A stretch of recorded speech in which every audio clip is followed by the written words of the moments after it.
What you're using right now to watch this video began as a Cold War contingency plan. It was built by people trying to prepare for a nuclear attack, and it was tested for the first time by two students who could not even finish typing a single word. Stay with that for a second, because this story only gets stranger from here.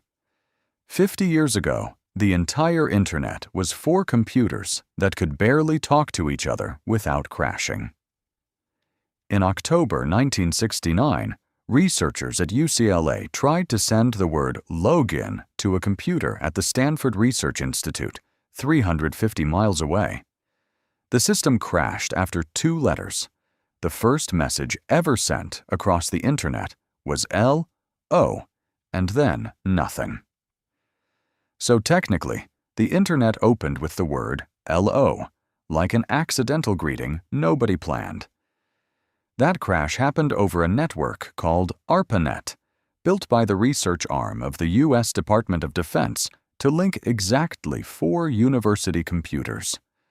Those 4 machines sat at UCLA, the Stanford Research Institute, the University of California, Santa Barbara, and the University of Utah, chosen mostly because their research teams already had funding from the same government agency. None of the students running those machines had any idea they were building something that would eventually replace the postal service, the newspaper, and most of the record store industry. The Pentagon was not funding this because scientists wanted to exchange cat photos. The whole point was survival. If a nuclear strike wiped out one city's phone lines, the rest of the network needed to keep functioning without a single hub to knock out. The idea underneath the whole system came from a strange insight. Break a message into small chunks, send each chunk separately however it can get there, and reassemble everything once it arrives. Paul Baran proposed this in 1964 at the Rand Corporation, worried that one destroyed phone line could take down an entire communication network during a crisis. Donald Davies in England reached a nearly identical idea around the same time and gave it the name still used today, packet switching. Email came next in 1971 when an engineer named Ray Tomlinson sent the first message between 2 separate computers on the same network. He does not actually remember what that first email said. His best guess is something like QWERTYUIOP,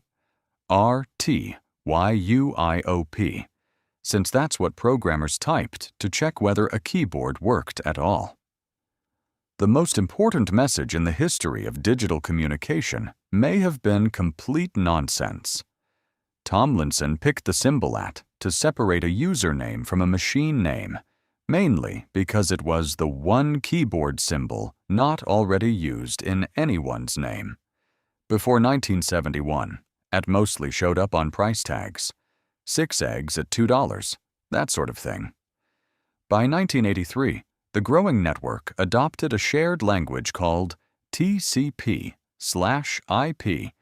engineered largely by Vint Cerf and Bob Kahn, letting separate systems talk without understanding each other's internal wiring. That same year, Paul Makapetris invented the domain name system, so people could type words instead of memorizing long strings of numbers. The first domain name ever registered, in March 1985, was symbolics.com, for a computer company that later went bankrupt. Someone else owns that domain today. The company that made internet history first no longer exists to enjoy it. 6 years after that first domain name went live, a British scientist named Tim Berners-Lee, working at CERN in Switzerland, proposed something bigger than email or file transfers: a system of linked documents anyone could browse, using something he called hypertext. He built the first website in 1991, describing his own invention, and put it online at a single address, info.cern.ch. There was no search engine yet to help anyone find it. You just had to already know it existed. Here's the part that should genuinely surprise you. By 1993, CERN's lawyers had a decision to make about who actually owned the World Wide Web. They could have patented it. They could have charged every company on Earth a licensing fee just to build a browser or host a single page. A committee at CERN chose the opposite. On April 30th, 1993, they signed a document putting the World Wide Web into the public domain, royalty-free, forever, for anyone to use without asking permission. Almost nobody remembers the names on that document. Fair question if you're wondering why one piece of paper matters this much, so slow down with me for a second. If CERN had charged even a small fee per server, most of the early internet companies never would have existed. No cheap websites, no blogs, no small businesses spinning up a page overnight. The version of the internet you use every single day exists because a handful of anonymous people signed a legal filing, giving away something they could have sold. You are living inside somebody else's yes. A free invention still had to be usable by regular people who had never written a line of computer code in their life. That part came from two students at the University of Illinois, Mark Andreessen and Eric Bina, who built a browser called Mosaic in 1993. Mosaic showed pictures next to text and let you click a blue underlined word instead of typing a command. Suddenly, the web looked like something an ordinary person might actually want to open. Web traffic that had crawled along quietly for 2 years after CERN's decision exploded within 12 months of Mosaic's release, doubling and then doubling again, month after month. A free invention paired with an easy way to use it built the modern internet. Neither piece alone would have been enough. Around the same time, students at the University of Cambridge solved a problem that had nothing to do with revolutionizing global communication. Their coffee machine sat down the hall, and they kept walking over only to find it empty. So they pointed a camera at the coffee pot and put the video feed online for the whole building to check first. That setup is widely credited as the earliest webcam, and people from around the world tuned in to watch a coffee pot for years until Cambridge finally retired the camera in 2001. Advertising found the internet fast. In October 1994, the website Hot Wired sold the first banner ad on record to AT&T. It read, "Have you ever clicked your mouse right here? You will." Roughly 44% of everyone who saw it clicked. Modern banner ads average under 0.5%. Something about 1994 internet users had simply never learned to ignore a rectangle. The first item ever sold online through an encrypted transaction was a music CD, purchased through a service called NetMarket in August 1994 for $12.48 plus shipping. E-commerce, the entire trillion-dollar industry, started with someone buying a single CD over a home internet connection. Spam predates the web entirely. In 1978, a marketing manager named Gary Twerk sent an unsolicited product announcement to about 400 people on ARPANET. That covered nearly every account on the west coast of the network at the time. Several recipients complained directly to the agency running the network. Twerk sent similar messages again anyway, and the same instinct behind that single announcement now fills more than half of all email traffic sent worldwide. For its first 20 years, the internet lived on desks. You sat down at a boxy computer, waited for a modem to shriek through a phone line, and that screech was the actual sound of connecting to every other computer on Earth.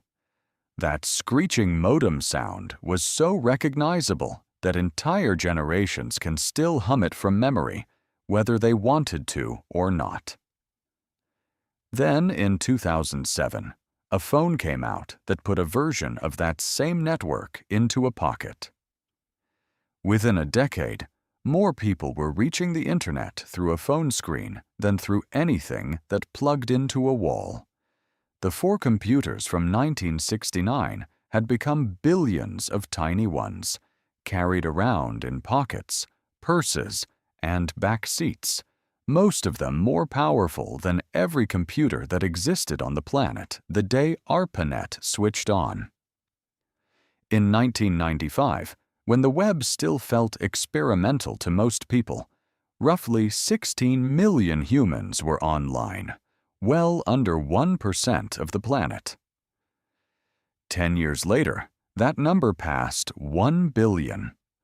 More than 5 billion people use the internet today, close to 2/3 of the entire planet.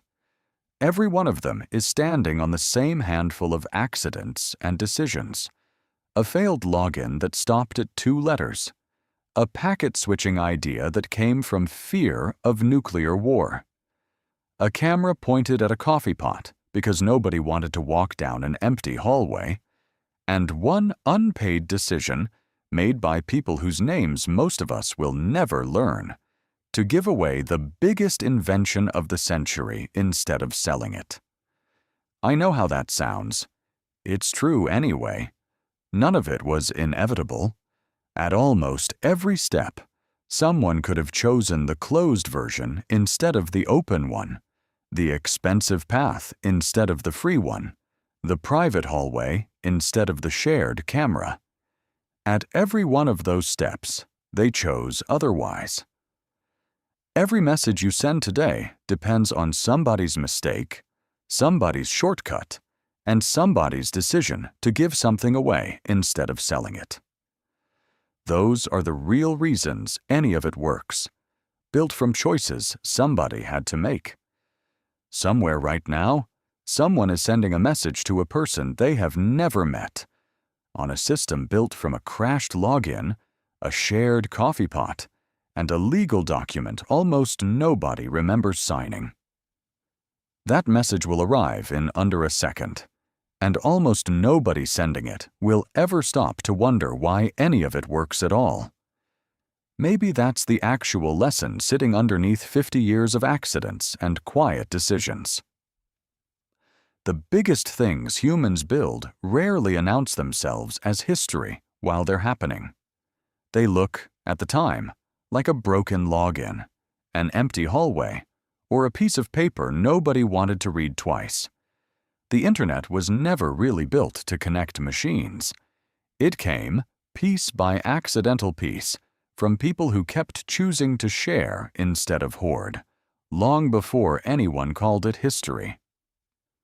So the next time your message reaches someone on the other side of the planet, in under a second, remember what it's actually standing on. It came from a long chain of people who decided, again and again, that connection was worth more than control.